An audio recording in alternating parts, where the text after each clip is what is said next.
Hello, my name is Ford. My teammates Thomas, Chris, Caden, Musa, and I are working on an FP&L sponsored project for a lower body exoskeleton. Florida Power and Light, our team sponsor, is responsible for thousands of workers called linemen, whose job is to climb a power line pole, to work on transformers and other power system components. This job, being a very physically intensive job, has led to many of these workers suffering from chronic back pain over time. Given this recurring theme of pain and injury, FP&L has tasked our team with developing a powered lower limb exoskeleton to assist the linemen in their climb. The idea is to improve ergonomics and mitigate the energy exerted by the climber. The solution to the given problem is to add to the work done by the previous mechanical engineering team who worked on this project. They designed a framework in which we are to add a power and logic system in order to make this a fully motorized exoskeleton. Here is the distribution of work visualized in a block diagram. A few of our goals and objectives are to work on the frame, the power system, the logic system, and electrical and mechanical peripherals. A core goal of this frame is to support the whole system. Moving on to an advanced goal, it would be to enable a freedom of movement familiar to users. That would be lifting your leg up and down as you normally would. And then a stretch goal of the frame is to interface seamlessly with the electrical system put in place. This, being most of the work of the mechanical engineering team, is kind of out of our scope, but moving on to the power system, a core goal is to deliver power to all electronic peripherals. This is a basic goal, which moves us on to advanced, enabling us to use the device for up to 1 hour. This mostly stems from making it as efficient as possible, as well as having a battery with a large enough charge to do the work. And our stretch goal is to incorporate a power distribution PCB designed by us. For the logic system, the main goal is to assist the user when they want to be assisted. Advanced would be to include an electronics user interface to adjust the settings. And the stretch goal is to learn users' movement patterns to better assist them. The peripherals core goal is to have all the peripherals in a neat, out-of-the-way format to improve ergonomics. The engineering specifications and requirements that have been given to us by FPL include 7 deliverables, with 3 of them including a demonstration that we are going to be performing at the end of the semester. The first of those demonstratable deliverables are that the system needs to have a locking mechanism that will lock once the user is at the top of the power pole and can unlock once the user desires to descend that power pole. The next demonstratable deliverable is that the system needs to be able to ascend and descend a utility pole without being impeded by obstacles up to 5.5 inches wide, and allows the user to have a 360-degree movement. The next deliverable shows that the system needs to have a hybrid active and passive system to generate torque at the knees and hips that is going to reduce the strain on the muscles and joints and allow the user to work on multiple lines for longer amounts of time without fatigue. The design specifications that we have chosen for this project include first an aluminum exoskeleton frame that has been designed last semester by the mechanical engineering team, 4 brushless DC motors, 4 motor control boards, 4 belt and pulleys, an Arduino Mega Rev 3, and a lithium-ion battery with 12 amp hours and 44.4 volts. The control system is comprised of 2 main components. The first component is the Arduino Mega 2560. The Arduino is a fairly cheap control board at $60 and has a lot of memory that it is able to handle, as well as a very high number of input and output pins. This allows us to attach all of the sensors and all of the control boards that are necessary for this project. The other control board that we were considering is the Raspberry Pi. The Raspberry Pi, at the size that we would need, is a little more expensive, around double the price, and it does not have as many pins on the control board. Therefore, we might not have been able to utilize that board with the number of pins that we need. The second main component in the control system is the motor control board. The motor control board is the interface between the Arduino and the motor. The motor control board that we chose is from Electronic Maker and has the Hall sensor input, which is one of the most important pieces, as well as a potentiometer built into the board to help regulate speed, which is especially helpful in testing, and is able to handle voltages between 6 and 60 volts, which is helpful because we have a very high voltage motor.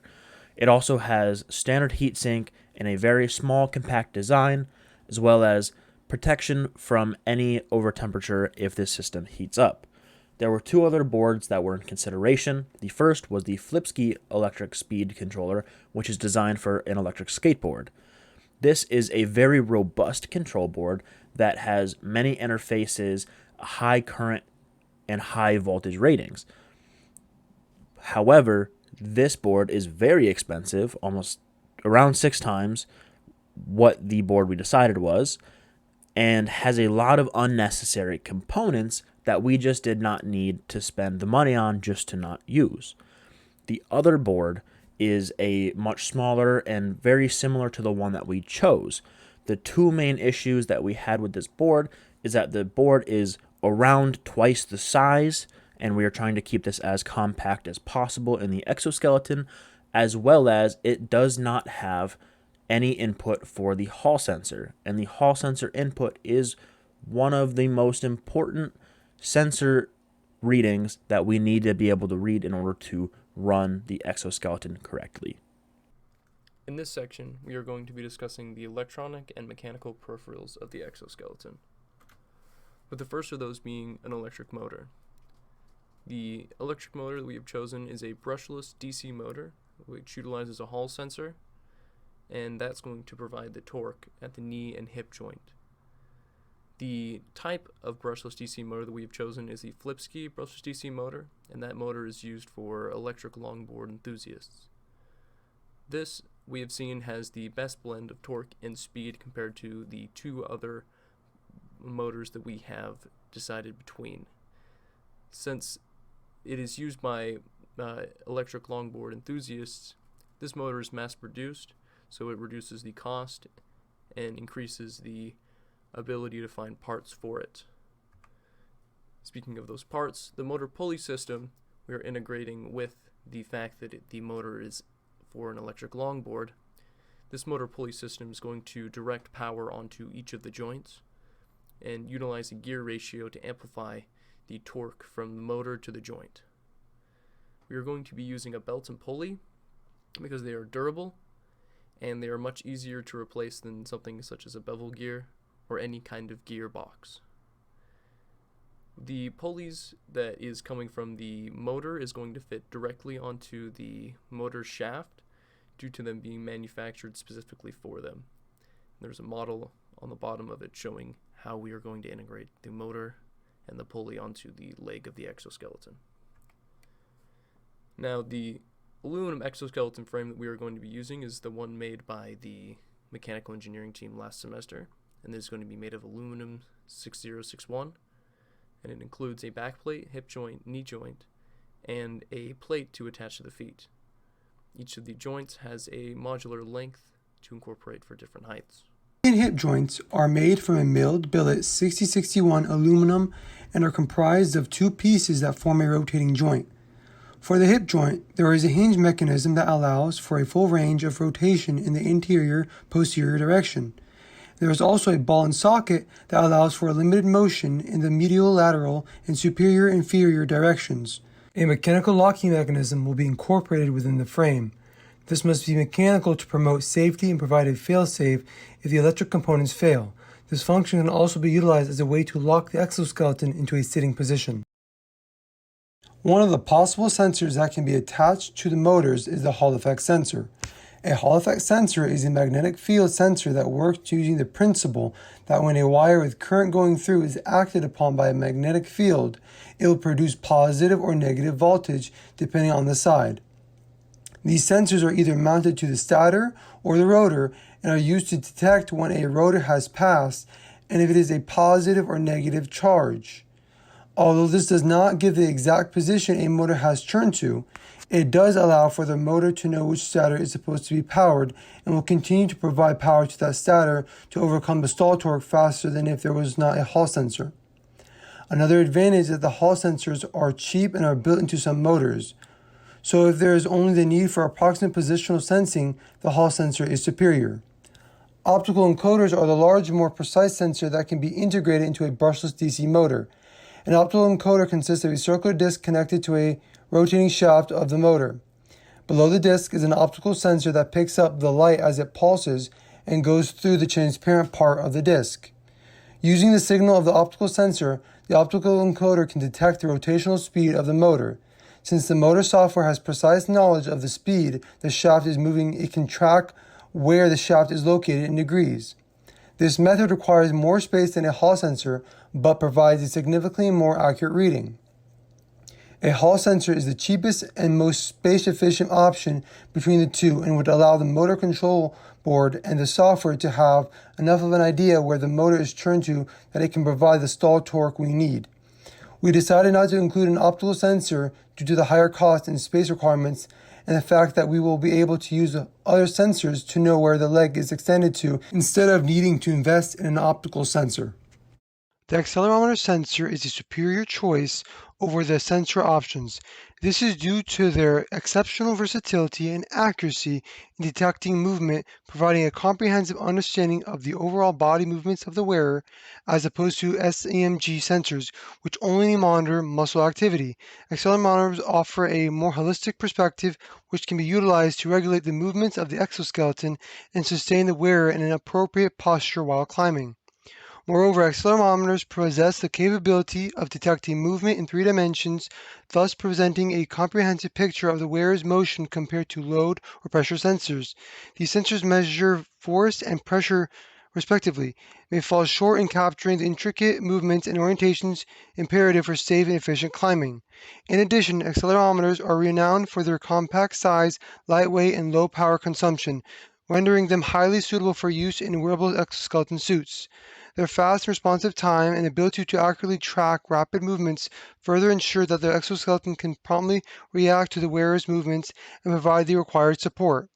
In decision, with their proficiency in accurately and effectively detecting body movements, accelerometer sensors are a premier choice for implementation in a lower body exoskeleton suit. Now to discuss about the power systems. This section is what Ford and I will be covering and is the area we are in charge of. So what exactly is the power system? The power system that we are building is to power all of the device's peripherals from a battery pack.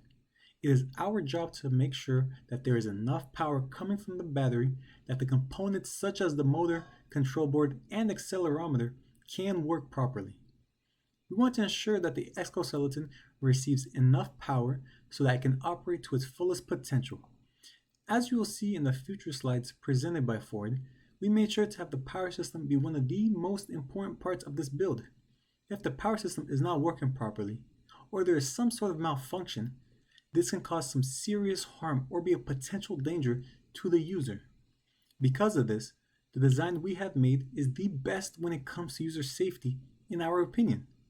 After we conclude final testing of the rest of the components, we will then be able to buy the correct battery for this system. To aid in the implementation and design of our power system, we have designed a basic and rudimentary block diagram with a complete list of every component that we deem necessary for the most efficient power system possible. Starting with our battery pack, through research we've discovered that we need about 10 amp hours or more of battery life at around 44.4 volts to fully power our device for about an hour. This battery must be compact yet efficient and safe without the risk of overheating. An added benefit would be a quick to charge battery, as this will be used in the field and we need the quickest charging battery as to not waste time when in use.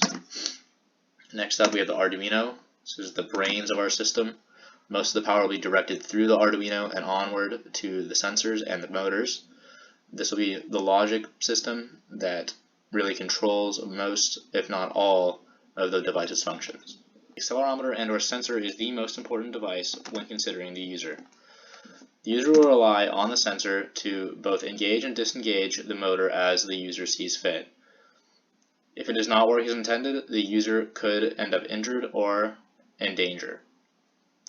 The proper function of this device is imperative. Moving on to the control boards, both the right and left leg control boards will control the motors by sending the accurate amounts of power for the desired amount of torque. We decided on these control boards as they are compatible with the motors and will operate as intended. Here's a basic block and wiring diagram with the pinouts from our Arduino, control boards, motors, and the sensors. The implementation of an exoskeleton in a work environment that involves climbing and repairing power lines presents numerous health and safety constraints. The presence of powered motors attached to the joints of a person raises concerns for the potential for injury in such a vulnerable area. Additionally, the physically demanding nature of this work poses risks, including musculoskeletal injuries, high voltage exposure, and the dangers inherent in climbing high poles. To ensure the safety of the exoskeleton system, it is imperative that throughout testing and verification processes are conducted prior to its use on human subjects. The incorporation of components such as motors and batteries necessitate the consideration of potential risks such as overheating or explosions, which must be mitigated through proper regulations and testing procedures. The design of the exoskeleton should also include cooling systems to prevent component overheating in addition to adhering to established regulations and procedures. Ultimately, the goal is to reduce health and safety risk while enhancing the health benefits of the exoskeleton technology. There are many related standards to consider when working on a project as large as this. Some of the standards that we had to consider were the ISO TC 299, which defines many robotics terms, the F48.91, which defines a lot of terminology for exoskeletons and exosuits, the IEC/EN, which defines a lot of efficiency standards and defining standards for electric motors, the JWG9, which defines a lot of medical equipment that is related to robotics and electronics, and finally the F48.01, which is the Exoskeleton Design and Manufacturing Standard. This was one of the most important ones that we had to consider, as the F48.01 standard discusses the design of the exoskeleton with a particular focus on the functional components. This standard ensures that the structural integrity of the design is at an adequate level to prevent failure and potential harm to a user of the exoskeleton. This standard also discusses the electrical components such as the embedded components and energy system to have an understanding of what the maximum and minimum requirements are to run certain types of exoskeletons. The cooling aspects are also considered in this standard. The software is mentioned in these standards to ensure that there are enough safety measures taken in the software side if there is an electronic failure. The software can notice it and activate a failsafe. Throughout this project so far, we have been able to see many successes. One of the first successes that we saw was the initial component testing that we completed in our first semester. Another large success that we saw was building the frame prototype for the exoskeleton. We have also been able to meet all deadlines that we have set for ourselves thus far and maintained a schedule throughout the entire process. We have also been successful in coordinating properly with any and all advisors, team, and the sponsor of this project, as there are many parties that we need to stay in contact with such a large project. We have also been able to design and begin our benchtop subsystem testing, which gives us many important data points that we need in order to finish building the entire system. With our successes, we have also seen a number of difficulties throughout the project. Our main difficulty has been the fact that we were working in two different teams last semester, and the second team was a mechanical engineering group in Senior Design 2, making this an interdisciplinary project. Coordinating with the other team was very difficult, as the mechanical team had a completely different set of requirements and different set of goals than us other than completing the exoskeleton itself. This was also difficult because now that they have completed their second semester and graduated, we are now taking over the entire project of the exoskeleton as one single team without the help of anybody else. We have also seen many difficulties and issues when it comes to ordering parts and testing.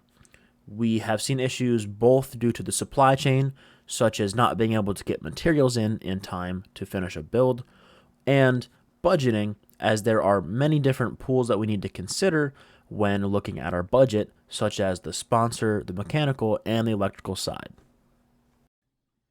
Now to discuss the budgeting and financing. The total budget given to us, this includes last semester's senior design team, is $1,400. As you can see from our bill of sales, there are quite a few parts that are needed in this exoskeleton, with the most expensive being the frame itself.